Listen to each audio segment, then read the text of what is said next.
presentamos ya a nuestros invitados porque vamos a hablar de este tema. Hola Nico, buenas noches. Hola, ¿qué tal? ¿Cómo estás, Carlos? Te saludo por aquí. Perdón ¿Cómo que te no va? me levante. Por favor, faltaba más. Carlos Campolongo, hola Miguel Ángel Toma. Buenas noches, bienvenidos. Gracias por estar aquí. Les propongo que con Nico podamos hacer una bajada sobre esta cuestión judicial referida a la decisión tomada hoy por la jueza Servini. ¿Qué significa todo esto, Nico? ¿Nos ayudas a bajar hasta ahí? Judicialmente hay una confusión que tiene que ver en la percepción de la gente con lo que ocurre en un proceso penal, que cuando una persona es condenada y apela, sigue en libertad hasta que resuelva la Cámara, después casación y así se prolonga en el tiempo. Y en este caso es como que no se entendió mucho que si le consideraron la apelación siga intervenido el PJ. Es porque en otros fueros se maneja de otra forma. La intervención está dictada y se puede revertir si la Cámara falla en contrario. Ahora, a nivel Partido Justicialista, antes de la intervención, Gioja dijo, bueno, está bien, está bueno, nos dieron la apelación, pero vamos a ver qué pasa porque sigue metiendo la cuestión de la intervención política dentro del fallo. Y desde el punto de vista de Barrio Nuevo, bueno, lo que ya explicaste, Barrio Nuevo está a sus anchas, claro, diciendo esto ya está. Avanzando además. Ya es nuestro y se acabó. Carlos se salía de la vaina por decir algo respecto de esto. Simplemente complementario a lo que decía Nico, que es en el derecho procesal hay dos formas de otorgar la apelación. Una es con efecto suspensivo y el otro es devolutivo. Claro. En este caso es devolutivo. O sea, la situación se sostiene hasta que haya firmeza en el fallo. Vamos a escuchar, si les parece, lo que decían Gioja por un lado y Barrio Nuevo por otro, ambos refiriéndose a la situación inicial, digamos, el momento en el que la jueza Servini había definido la intervención. El interventor, de acuerdo a la justicia, soy yo el que asumo la responsabilidad. Creo que hay una clara intromisión del señor Macri y sus colaboradores en el Partido Justicialista, que es el principal partido de la oposición. Bueno, allí estaba, la palabra de ambos. ¿Qué opina Miguel Ángel Toma, un histórico justicialista, por otro lado? A ver, hablando de historias, la intervención es la culminación de un proceso que comienza por allá por el 2005, a través de una línea interna reconocida dentro del Partido Justicialista que se llamaba Justicia y Dignidad. Hay 36 presentaciones desde ese momento hasta hoy, 36 presentaciones por parte de esa línea interna, cuyos apoderados eran Oscar Diani y Omar Gadea, marcando 36 instancias de incumplimiento de la Carta Orgánica. La justicia tardó más de 12, 15 años, del 2006 al 2018, 12 años, para decidir la intervención. Evidentemente la intervención debiera haberse decidido mucho antes. Claro, ha cambiado la situación política. Claro. En la existencia o con la presencia del kirchnerismo, la capacidad de presión sobre la justicia era enorme. Desaparecida esa presión, bueno, aparece la justicia como tal, ¿no? ¿Y qué rol tienen, a pesar de este paso de los años y esto que contaba sobre cómo se fue dando la instancia que ahora termina con la intervención, cuál es el rol que ocupan? Acuña, por un lado, que fue uno de los que presentó una de las mociones de intervención. La número 36. Claro, la última. Y Eduardo Duhalde, que había hecho una el año pasado. La 35. La 35. ¿Por qué? Porque justamente esa línea interna, Justicia y Dignidad, había tomado contacto con Duhalde, era un núcleo de militantes, porque, a ver, dentro del Partido Justicialista las líneas internas tienen reconocimiento. Es decir, hay la posibilidad de expresarse como tal, y esta línea interna tenía reconocimiento formal, por lo tanto estaba habilitada a hacer este tipo de acusación o de pedido de que la justicia interviniera. Obviamente las presentaciones de Duhalde y la presentación de Acuña, bueno, lo que hicieron fue finalmente generar el contexto como para que la jueza Servini pudiera intervenir. Con respecto a lo que dijo Gioja en el sentido de que esto era una operación del gobierno, yo francamente no lo creo bajo ningún punto de vista. Es más, yo diría que el gobierno debe estar preocupado por esto. Y voy a explicar por qué, un segundito sí, por más. favor. Porque al gobierno le conviene mantener esa suerte de superposición entre peronismo y kirchnerismo. Porque además, en tanto y en cuanto el kirchnerismo sea la opción electoral frente a Cambiemos, va a seguir ganando Cambiemos, no porque sean buenos, sino porque lo que está como oposición es peor. Cuando Barrio Nuevo dice, Bueno, acá vamos a hacer una reestructuración del peronismo entre los peronistas y queda afuera el kirchnerismo que constituyó Unidad Ciudadana. Obviamente eso lo debe preocupar al gobierno, de manera que, insisto, el argumento de Gioja me parece que no tiene sentido. ¿Qué opina Carlos Campolongo sobre esta situación? Opino que el presidente evidentemente o cuenta con gente, o a Barrio Nuevo la AFI no lo sigue, lo cual sería democrático, ¿sí? O son muy negligentes, porque por más que en los diarios se pretendió mostrarlo al presidente de la Nación como de alguna manera entre preocupado, pero con humor por lo que había ocurrido, y en dos editoriales coinciden, quiere decir que bajada de línea oficial, creo que les preocupa. Y no descarto que traten de enancarse con cooptaciones, con todas las maniobras propias del ABC del divide et impera, porque como bien decía Miguel Ángel, y yo lo vengo diciendo en un programa que estaba intratable, lo voy a nombrar desde 2014 y luego 2015, son funcionales Macri y Cristina. Claro. Se necesitan mutuamente, con acuerdos que yo mostraría simplemente lo que pasó en una de las últimas noches de sesiones en el Consejo Deliberante, no, la legislatura se llama, en donde acordaron muchísimas cosas entre el grupo que respondía a Víctor Santamaría y los que respondía al PRO, negocios inmobiliarios, Isla de Marqui, etcétera, etcétera. Esto es la muestra de la funcionalidad en algunos negocios y lo que muestra la funcionalidad de que no les conviene que Cristina desaparezca del escenario. ¿Cuál creen que es el futuro también del sindicalismo, teniendo en cuenta que Barrio Nuevo tiene hoy un doble rol? O sea, forma parte de un sindicalismo como líder sindical y al mismo tiempo ahora es interventor del Partido Justicialista.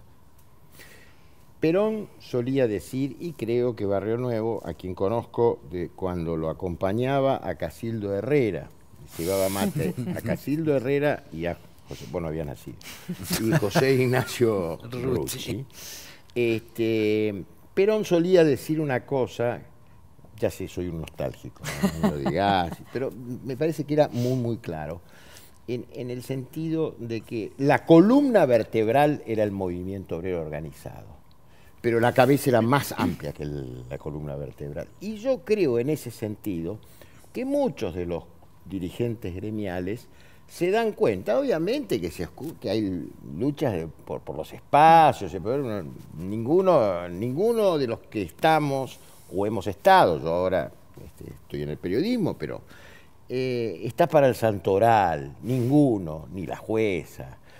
Pero también decía don Arturo Jauretche, miren, en política la diferencia no existe entre San Miguel Arcángel y Santo Tomás de Aquino. Y mi hijo, que tiene 21 años, me dijo, papá, política se hace donde se puede, no donde se quiere. Y la realidad está marcando un país severamente, yo diría, severamente problemático, donde estamos viendo lo que sucedió ayer, ustedes lo estaban mostrando, que yo lo llamo una guerra social molecular, porque fue de una crueldad, y ese porque salió en los medios, pero hay zonas como en San Martín, etcétera, etcétera, donde eso es diario. Quiero tomar algo de lo que decía recién Carlos con respecto a esta situación de hacer política donde se puede, y me pregunto, aunque no haya nadie para el santoral, ¿por qué la jueza elige a Barrio Nuevo? Si nos ponemos a hacer un pequeño análisis, tenemos una cosa, digamos, un hecho no tan lejano en el tiempo, que es la quema de las urnas en la provincia de Catamarca. Digo, si hay alguien que no parece demasiado democrático como para reorganizar un partido, es Barrio Nuevo. A ver, creo que Carlos dio una definición al respecto. Si vamos a hacer historia, difícilmente en la Argentina, no solo la dirigencia política, sino la totalidad de la dirigencia puede ser enjuiciada. Puede ser enjuiciada por las responsabilidades que ha tenido cada uno en su ámbito. Hoy, por ejemplo, lo que el gobierno define como el círculo rojo, al cual le achaca no entender que hay que luchar contra la inflación, cuando el propio Macri es un hombre que proviene de la estructura empresaria y de fuste, ¿no? Una pyme. De manera que hay responsabilidades y hay historias. Yo no quiero justificar bajo ningún punto de vista con lo que estoy diciendo ningún acto arbitrario.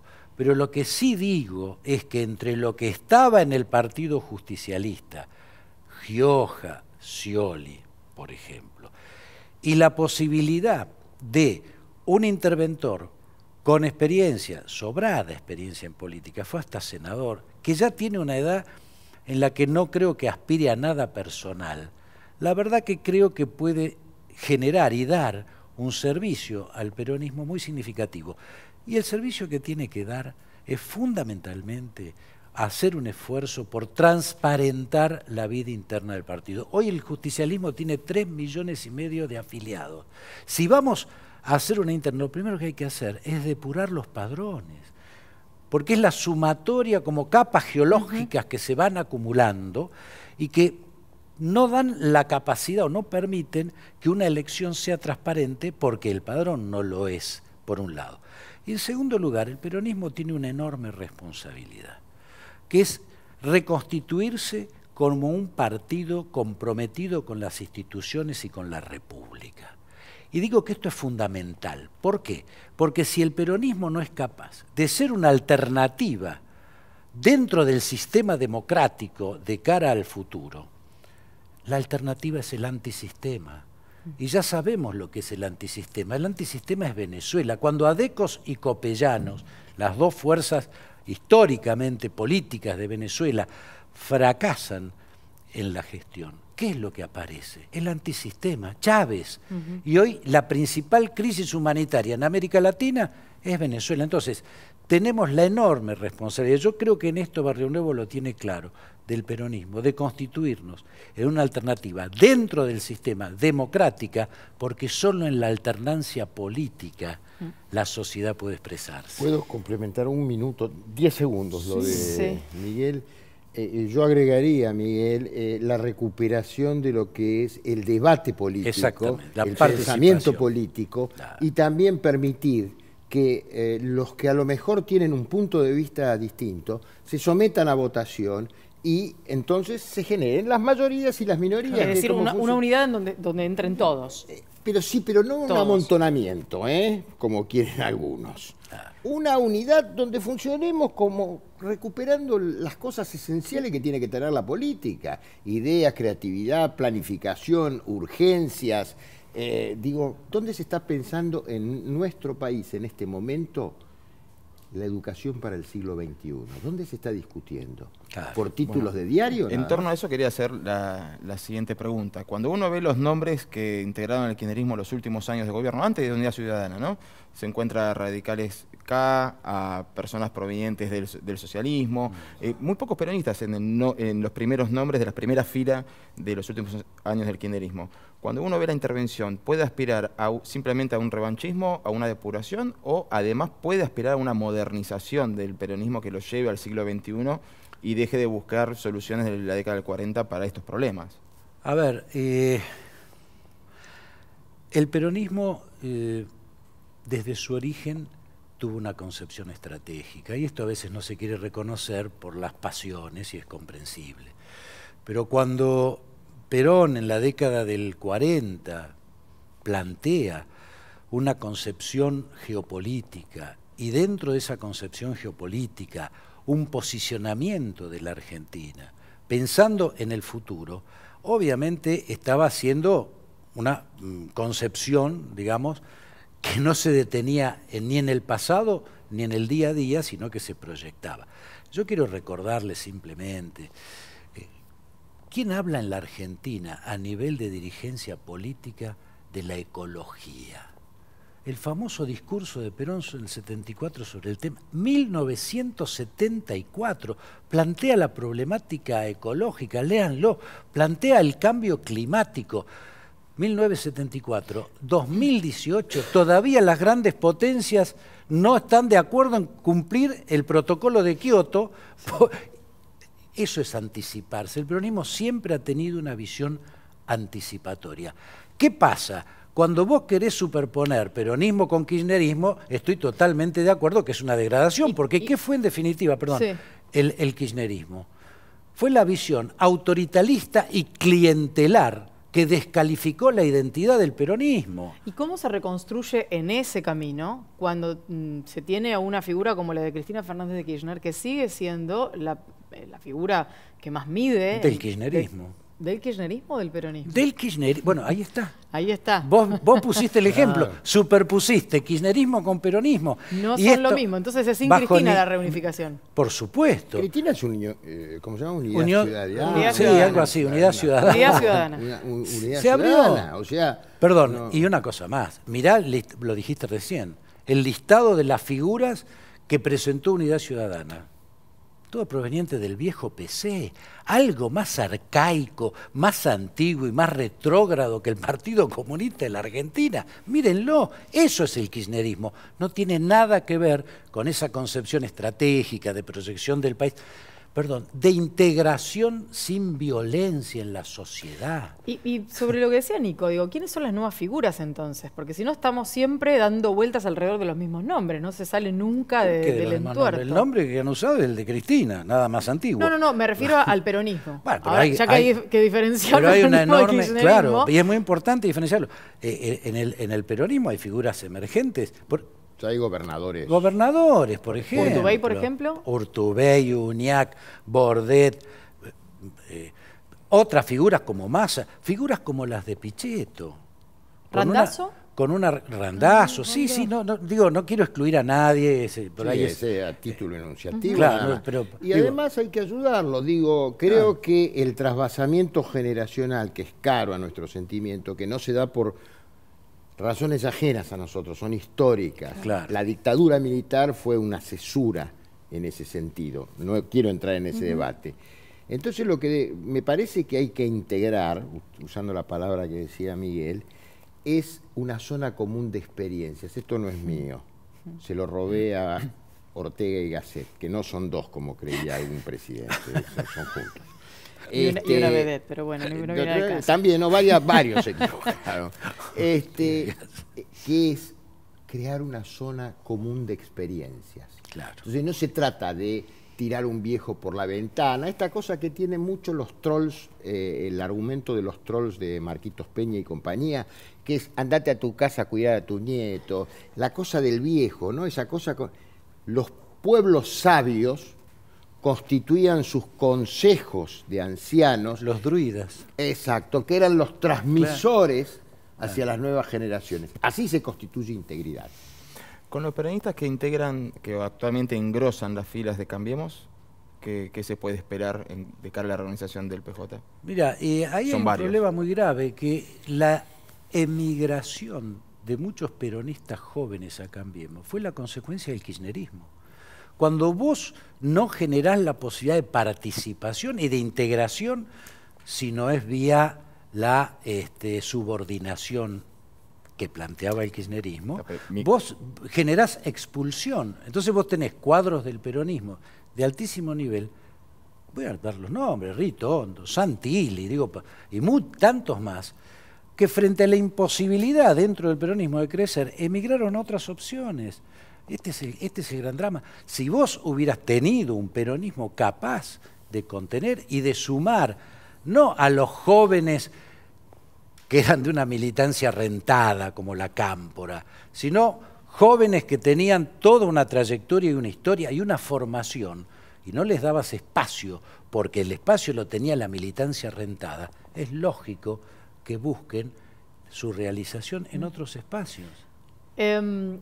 Estamos por cerrar, pero no quiero perder la oportunidad, teniéndolo aquí a Miguel Ángel Toma, de preguntarle sobre un tema que venimos trilladamente contando y tratando de encontrarle una vuelta, porque por sobre todas las cosas ahora empieza a aparecer una mirada acerca de que las escuchas no tendrían que estar en manos de la Corte Suprema. ¿Cómo se trabaja en ese sentido, habiendo sido usted titular de la CIDE, hoy AFI? La expresión de lo que pasa hoy en la estructura de inteligencia es exactamente la radiografía de lo que logró el kirchnerismo con las instituciones. Cuando una institución como la de la inteligencia, y en este caso dentro de la inteligencia, las escuchas judiciales, la famosa OJ, pasan de la estructura de la Secretaría de Inteligencia, donde el secreto y la reserva es un elemento central, la ponen en la instancia de la Procuraduría a cargo de Gils Carbó. Las OJs o las escuchas judiciales dejaban de ser un instrumento de la justicia o de la inteligencia para actuar dentro de la ley. Pasaban a ser un instrumento de un gobierno, no del Estado, para utilizarlo en contra de la disidencia política, porque Gils Carbó era eso. Cuando después se cambia y pasa a la Corte Suprema, el manoseo que genera todos esos cambios hacen que la filtración pueda venir de cualquier lado, porque semejante manoseo lo que hace con las instituciones es destruirlas. ¿Qué creo yo?